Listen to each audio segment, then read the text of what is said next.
Hi, and thank you so much for joining me today. This is Juanita. Today I wanted to take you through my side garden and show you a lot of the plants that I have grown throughout the years, tell you a lot about them, how I care for them, and just give you some information like I've never done before. I will start with my lilac tree here, with some plants here, and go forward. I don't know how many plants I can cover today, but I'm going to be sharing what sustained some damage over our ice storm this late winter. And I also wanted to share about a specific plant that I always tend to pull out, but because it's out and I haven't pulled it out, I wanted to share that with you in case you are interested in that specific plant. Now, Portland, Oregon is on a zone 8B, and all my plants are zoned for 4 to 9. I don't know the pH of my ground because I've never had it tested, and I do not fertilize my plants, at least I haven't in the last 10 years, and they are thriving. However, I probably should start doing that on occasions. So I'm going to be sharing a lot of information. Hopefully I can get through this video without it being a really long, drawn-out video. But I think you're going to be pleased to see a lot of the flowers that are coming up and a lot of the information that I'm going to be sharing with you today. So without further ado, let's get started. And yeah.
So I want to start off with my lilac tree over here. I've had this lilac tree in the pot for about 5 or 6 years, and lilac trees take up to about 3 years for them to actually start to bloom. So if you get one, be patient, but it will bloom for you. Last year I got about 4 blooms, and this year it looks like I'm getting a ton of blooms. Now the blooms are very tight weaved and almost like a butterfly tree, only a lot bigger in diameter, and they are super fragrant. They will grow anywhere from 4 to 8 feet tall and about 4 to 10 feet wide, so they make a really good hedging for any yard, but they do require some shade, so make sure they're with more shade than they are under full sun. Now the best time to prune this is right after they lose their flower buds. They do not like to be pruned in the spring or the fall, so just so that you know that. And I keep it primarily in a pot so that it stunts its growth and it doesn't get quite as large as it would if it was planted in the ground. I also keep it by the chicken coop because it adds shade for them come summertime. But if you have any questions on it, let me know and I'll answer it on a Q&A. Down here I have some Japanese forest grass. These get about 12 to 24 inches in diameter. I don't think they're particularly fussy when it comes to what type of ground that they're in. They do like shade, but if they get a little bit more sun than shade, they will be more variegated to yellow in color. In more shaded area, they'll be more green. They flower in late summer. However, these are new to me, so I've never seen them flower yet. So I will probably film them in a separate video when they do, just so you can see what they look like. But they look really stunning in a pot as well as in the ground, and they're very hardy. In fact, they were buried in ice and snow in late February, and they never got destroyed. They kept their shape, their form. Supposedly they go dormant and you can cut them back and then they'll gain its foliage again. However, I haven't touched them since I planted them, and they look stunning. In the pot, I also have a couple of different clematises, and I don't know the names of them because I ended up tossing the paper on them, but I'll try to figure that out and let you know. But they are a hardy clematis. There's two varieties. The blooms are supposed to be fairly large, purple, I believe, in color. And let's see, they're a great climber, but they're not an evergreen. They will lose their foliage in the fall. Now down below I have a evergreen winter star jasmine, and they like shade, but they also do good with some sun exposure. I have it next to the fence as a screen to screen off my neighbors, so they make a great plant for screening off areas that you don't want to see. And the bloom on them is like a star-shaped white, and they're very fragrant. They are a climber, however, you do have to either train them to be climbers, because they're not like clematis or a vine where they cling on to something. You actually have to train it to climb up something. So, and then once it learns that, it'll continue to climb, so I'm hoping it'll climb up that post. To my left over here, I have a Rainbow Fizz Spirea. Now these actually like sun with some shade. Now I have mine in shade, and therefore it doesn't tend to bloom quite as well as if I had it in full sun. However, it still does really good. The other thing that I like about this plant is that it's not particular about the type of soil that it's planted in, and also it is deer resistant, and I believe rabbit resistant, probably even chicken resistant. But I really like it because it's beautiful. This particular one is variegated in color, but the flower is like a really light pink in color. I love it. I think it's a beautiful plant because it just does well no matter where you put it in your yard. In this whole bare area that you see here, there's a bunch of hostas that I have planted, but they just haven't come out yet. They're a little bit later bloomers. So I'm really excited to see them popping up. Right here I have a couple of sedums, and they grow about 2 feet tall, and they're red in color. To my right over here, I've got a giant hosta. I also have another one over there.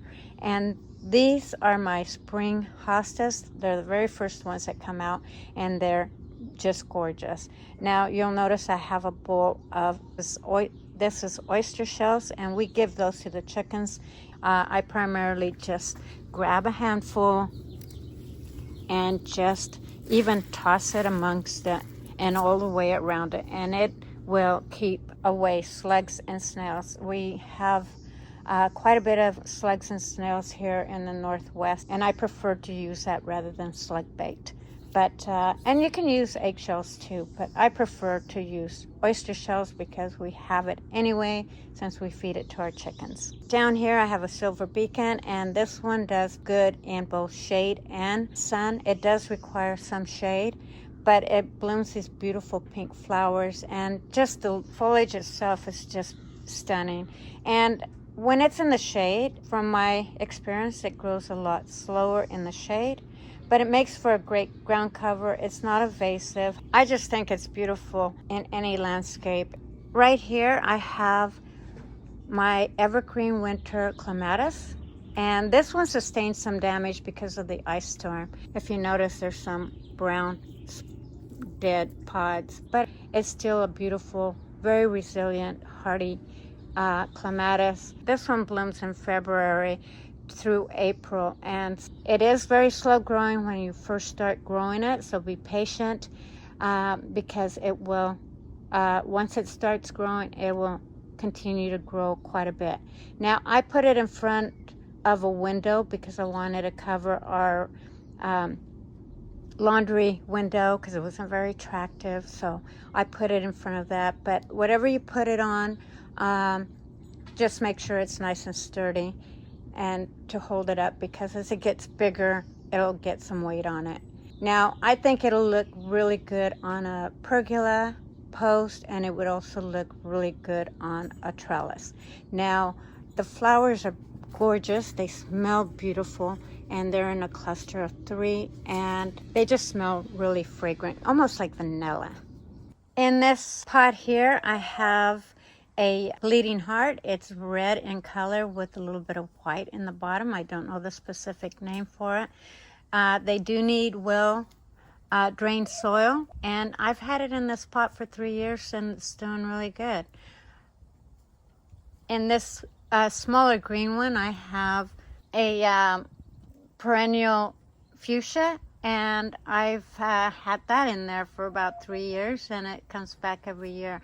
Now, this fuchsia particularly, and I don't know the specific name of it, it actually will stay green even through the winter months. And then if you've been following my channel, I will point out again my tiger's eye abutilon. I've always called it a Chinese lantern. Well, it is a Chinese lantern as well. It's also known as a flowering oak leaf. So it's got like 3 names attached to it.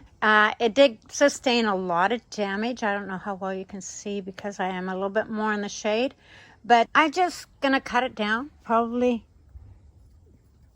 to here and just really give it a good pruning, and it'll come right back. I've got a lot of new starters here, so probably doesn't need a whole lot, and it'll also force a lot of the new starts to come out in the lower part as well. But I've had it in this pot for about 3 years, and I do have an eave right above it, so it does add for added protection. So if you are in a zone where it's too cold to have one outside, you know, all year round, then I would suggest getting one, putting it in a shaded to sunny area.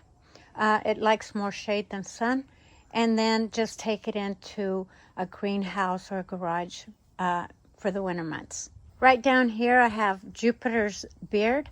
It's also known as red valerian. It's very easy to grow. I do have it staked up because it does grow to be about 3 feet tall. So you do want to contain it with some kind of a, you know, little fence or something to hold up the flowers. But this flowers all summer long. In fact, it's starting to get some flowers right here. So this will bloom spring into fall. Now, it does seed out, so you will get starters. In fact, the one that I have over here was seeded out that direction, and how it managed to do that, I don't know, but it gave a nice framing for my yard, so I'm really happy with it.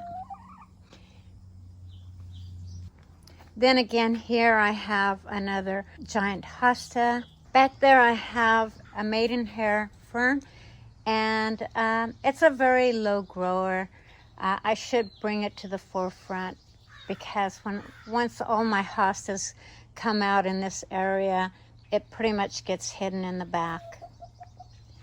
Right here I have a Bellamasia. It sounds Italian, and it probably is. And it probably about a 2-inch, maybe 3-inch diameter flower, and it's pink. It's a delicate flower, so if you brush next to it, the petals will fall off of it, but it's still a beautiful flower. Now I have another one next to the small pergola, and it's doing fantastic.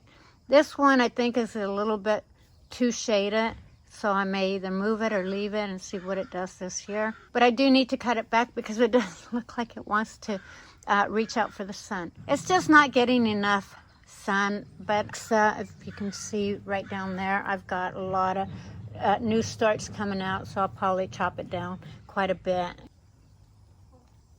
Then here I have a Christmas sword fern, and it does really, really well underneath this big giant cherry tree that I just really don't like. Like I said, this is the best time of the year for my yard because once the cherries start popping out, they fall on the ground and it just leaves it really messy.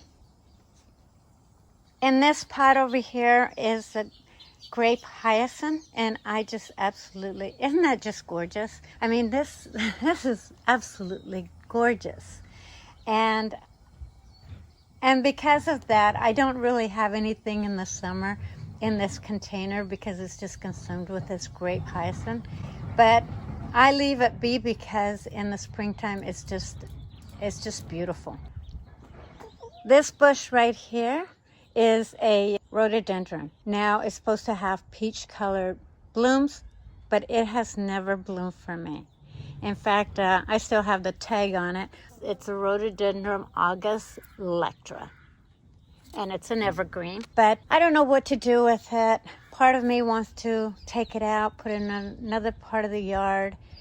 Maybe it's not getting enough sun. I don't know, but if you have any suggestions, let me know, and see what I can do to get it to bloom. Then I have my euphorbia, and this is just beautiful at this time of the year. I love this plant, and then I don't like it. I don't like it because once it blooms like this, it'll seed out, and so it'll get a lot of little starters here and there. But they're easy to pull out, and you can plant them in another part of the yard or just toss them. I usually just toss them. In fact, I think that's how our neighbors got all of theirs, is probably the wind blowing the seeds over to their yard. But like I said, they're very easy to pull out. And then down below I have a Jack Frost. I love Jack Frost because they are not bothered by snails or slugs or any type of animal. I think it's because of their foliage. The foliage on it is variegated, which is beautiful. They shine in the sun, kind of glisten, but they're kind of like a rough in the bottom, and they just grow these beautiful blue bell flowers, and it'll get much, much bigger as the summer comes along. And then over here by Freckles, I have a Dose Toffee Tart Heuchera, and they come in different colors, different types. This one I think is cinnamon, and I just love them because they have this little shoots of pink flowers on them, and they stay around for quite a long time, and they do require shade. In fact, everything in my yard requires shade. So here's another euphorbia that's growing in this pot, and I can just pull that out, plant it somewhere else, or toss it. And then in this pot, I don't think I really have anything particular. I think those are just weeds. Then right here I have a Burgundian Miss Piggy, and it's a perennial. It's not really picky whether it's in shade or sun. It would be great in a rock garden or container because the flowers are pink and they're really sturdy, so they'd be great for a flower arrangement. I have it here. I've had a few of them here, and they don't do quite as well, more shady area, but it still looks like it's doing really good. But of course right now it's springtime, so it's getting a lot more sun than it normally does. But I would suggest to put it a little bit more with sun than shade, but definitely protect them with shade. And they grow about 28 to 32 inches in diameter. So I don't know how clear you can see this, but this right here, this shrub right here, is called a Magellanica Thomsonini, and it's a Hearty Fuchsia. It's zoned from 6 to 10, so it's very, very hardy. It likes full sun with partial shade, and it does grow to be about 5 feet. This one particularly is 5 feet to 3 feet wide. The maximum, I guess, is 5 feet. To me, it's more like 6 feet. And this year, it is getting all of its foliage throughout the whole entire plant. Typically, I will cut it down about a foot down from the ground up. And as you can see, there is quite a bit of foliage down here. Well, that's typical. And so that's why I always trim it down that far. But this year, it's just has me stumped because there's foliage throughout the whole entire plant. So I think what I'm going to do this year is I'm just going to cut it down to about this height and see what happens. But it is very hardy. Its heat zone is from 9 to 10, so it can take heat. They do really well in humid environments. And they do need good drainage, however.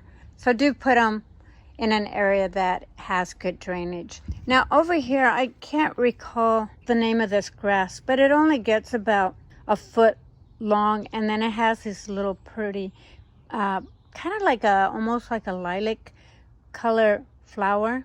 And it's a very interesting plant. It's non-invasive. Every year it dies down and then it comes back every year, and it just gets in clumps like that, but it's really non-invasive. And then over in this area right here, and it is pretty bright out here, so. And then right here I have a little bit more of silver beacon. Right here I've got some bee balm, and I do intend to grow maybe some echinacea in this area, because this whole area right here gets quite a bit of sun, and so it's a really prime real estate for that type of full sun type of plants. Now I do have a lavender plant. This one's more of a silver lavender. Not crazy about it as much as I really like the dark purple lavender, but it's doing good, so I keep it. I'm going to bring you over here to the Rose of Sharon, because my Rose of Sharon took a beating with that ice storm we had. And I'm on the fence of whether I want to move it out of here, because it equally gets up to about at least close to 5 feet tall and about 4 feet wide. And it'll bloom all summer long, and it's easy to care for. But I don't know. I just don't like that it's so big in this area. So I may move it or put it in a pot to kind of stunt its growth. But maybe you can give me your opinion on it and let me know what your thoughts are, whether I should move it. But right now I'm feeling like it's just really too big for this walking path. And then I've got my Wisteria here. Isn't that gorgeous? And it is a beautiful plant. I have been told that wisteria plants can be invasive. However, this one has never strung out anywhere else. Maybe this one was just non-invasive. This is a butterfly shrub. I tend to call them a tree because my butterfly tree, which is supposed to be called a shrub, actually is a tree, and that has been here for many years. It was here before I ever moved in. In fact, I had 2 other ones, but the wind knocked them down, so this was the only one that I have left. But they're beautiful, they're stunning, and I just absolutely love them. However, I do intend to take this one out of the ground because I don't need another tree. So I am going to take it out. I'll bring you along when I do that. So I wanted to point out this specific plant. This plant grows out every spring, and this is a purple pitcher carnivorous plant. If you're not familiar with carnivorous plants, they really smell like a dead carcass, and they have that specific scent because that's their way of attracting flies and bugs and mosquitoes. And so once they capture them, they digest them. If you have an interest in it, I would suggest to put it where you get the most flies and bugs. Now, I never planted this here. The previous owners of the home planted it. I don't know how deep it's planted down here. I've tried digging it out to possibly move it somewhere else, but there's a lot of concrete in this area, so I'm gonna guess that it needs good drainage in it, and because of the placement of it, it requires shade with filtered sun. But it did grow up to about 5 feet tall. The flower was dark purple, and it looked like an orchid, if I remember correctly. And it is beautiful, it really is. I just don't like the smell of a dead carcass, and the more it consumes bugs, the stinkier it gets. So I tend to pull it up, but I'll bring you really close so you can see this foliage and get to see the plant. The other thing that I want to mention about this is that you do have to stake it up if you're going to have it. I will try to let it go into bloom this year, do a quick video so you can actually see what it looks like. So this is what it looks like when it's really up close. And as you can see, it's variegated in color. These are stronger, however, the stems are not very strong, so you do have to stake it up. And again, I'll stake it up and see what happens this year and see if it'll come into full growth and bloom for me. Here I have some really pretty hardy day lilies. And these ones last a little bit longer than the normal day lilies. I don't know the exact brand of them. I'll have to do a little research and let you know more about them. But they're pretty hardy, but they do die down. But when they come up, the stems and everything are just much sturdier, a lot more thicker than a normal lily. So in this pot I have some pennies, and I like them. They're easy to grow. They can be a little invasive in my opinion. I love them. They're beautiful, but they are high maintenance, and I really am not into high maintenance.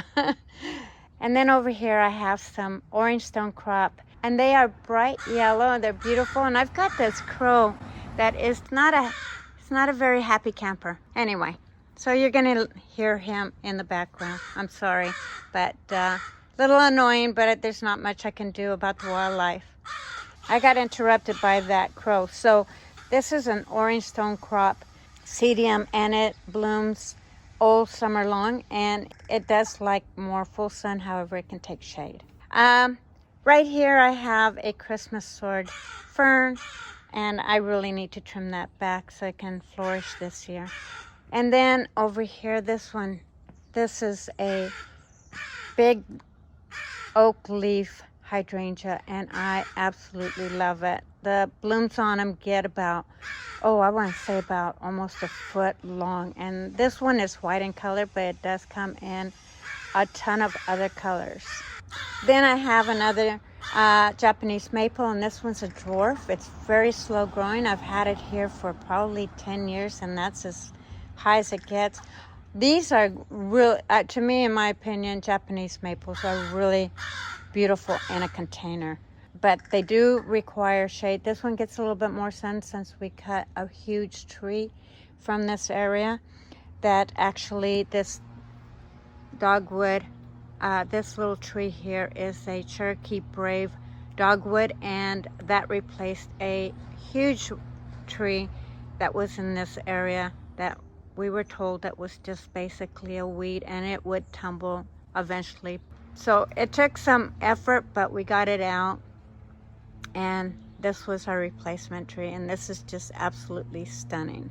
And then of course I have some more silver beacon, and you can see that the flowers are coming out. This flowers from spring all the way into fall. It's just gorgeous. It's resilient. It does tend to shoot out some seedlings, but I wouldn't consider it invasive. And in the sun where it's at right now, it does tend to get a little bit bigger. So I do prune it back, but it's very shallow roots, so it's easy to pull out. And then I've got some spot on longwort here, and I absolutely love it. Now, I had a ton of it in the yard, and I have to say that I pulled it out because I just didn't think that I would like it. But now that I see the blooms, oh my God, I love it.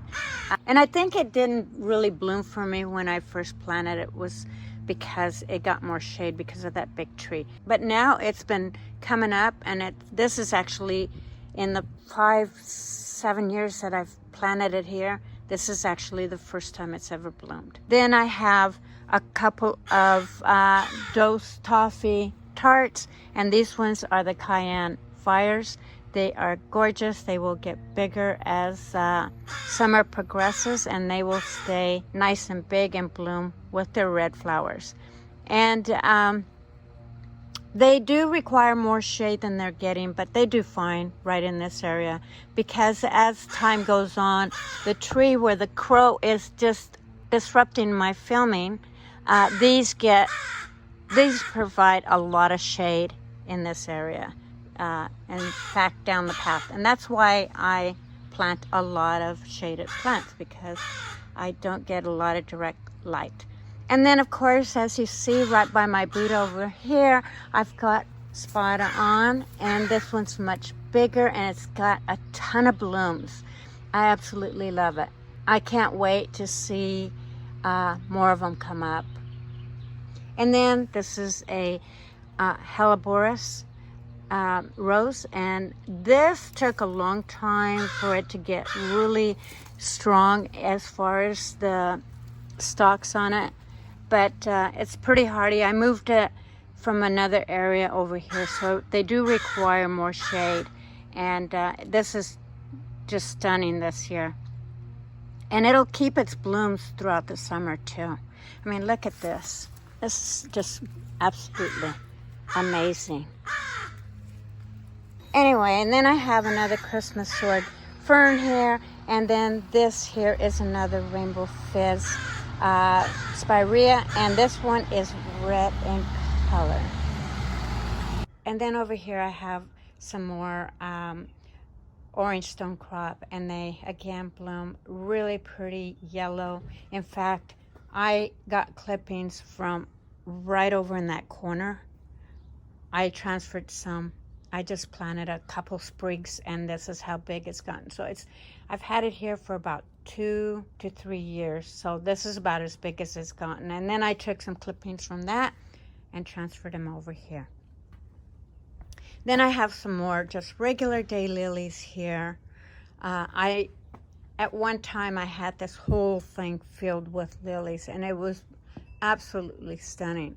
However, once lilies start dying down, it kind of left this whole area bare and kind of messy. So I just decided to pull it out, do something different with this area. And then this right here is a Euphoria Texan Rainbow Stripe. And it's easy care.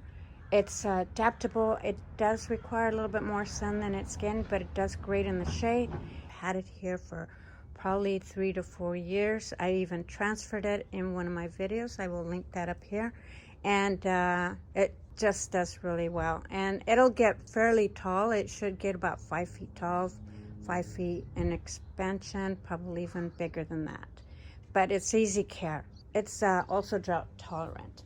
And like I said, all my plants pretty much are drought tolerant. They don't require a lot of water. And then I've got some more Jupiter's Beard right here. I just love Jupiter's Beard, or red valerian, whichever way you want to call it. And then I've got some hot lip Sylvia. And last year I moved it over from over this area, and it could use a lot more sun than it's getting, but it looks like it's doing fine, and it will bloom this year, and it will get bigger. So sometimes you just got to be patient when you move things around, but it's doing really well. And again, I have an eave underneath my porch here. So this particular plants actually need more watering because they don't get a lot of rain. And then I've got some more Grape Hyacinth and a cascading ornamental oregano here. And this one will get about an expansion of 3 feet wide all the way around. It's more of a round, and it's a perennial, and it's a hop-like flower, and they're kind of like pink in the bottom. And they will actually, the flowers will be actually right down to this point. So it does grow quite a bit. And this side I have another hot lip Sylvia, some hens and chickens, and then you can't see it very well, but it's a Japanese maple, and this one will get about, I want to say about even 5 feet to 5 feet in expansion, but it's a very slow grower, as any Japanese maple is. but it is just one of my pride and joys as far as Japanese maples. And I love Japanese maples, so if I could have one in full sun, I would, but they do require shade. And then I have my Delphine Adoria, and I really like this plant. It is beautiful at this time of the year, and it blooms from February to April. And this year it gave me a bush full of flowers, and they're fragrant, and I just love it. Now it does require shade, so if you're gonna get one, do put it in shade. And it'll grow about 4 feet tall to 4 feet wide. But it's a slow grower. I've had it here for about 2 years, and it's done really, really well. And so it loves it here. And it's an evergreen, and it's a winter plant, if I didn't say that already. Okay, and then I've got some more silver beacon here, and it grows, again, really, really slow. I've got some sedums here that they'll get much more yellow in color. Right here I have a couple of strings of clematis, and they are called the President. And it's a hardy clematis, and it does die down in the winter, but it comes back. And I still need to clean it up and make it pretty, but I'll leave you with that. So that's gonna do it for me. I really hope you enjoyed this video, and if you did, hit that subscribe button down here and share it with your friends and family. But more importantly, you guys, thank you so much from the bottom of my heart for joining me today, and all your love and support. And most importantly, get up, get out, get active, do some gardening, or go for a walk on a beautiful spring summer day. Okay, love you, and I will see you guys on my next video. It's dinner time.